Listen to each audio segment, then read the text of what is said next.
So the new Tao Tao caught on fire. If you can see the headlights here, the one on the right, clear, the one on the left, all cloudy. You can see it's pretty melted in there. That was just smuts there, god damn it, crash. I guess like this whole thing was full of smoke, just puffing out. Completely melted the high beam.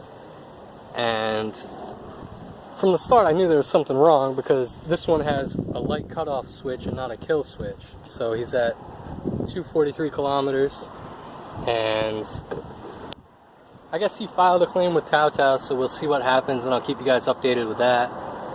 But I'm not sure if it still works or if it doesn't work anymore. You should be able to turn your low beam on, right? It's on right now, is it on? No. So this burnt out bulb will still work. Switch it over. But you can see where it like melted the plastic so bad. Yeah, that's just goop. I already stuck my fingers in it. See?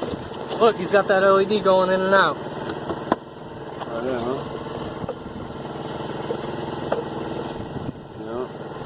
Yeah. So I think he's going to need a whole new nose on this one.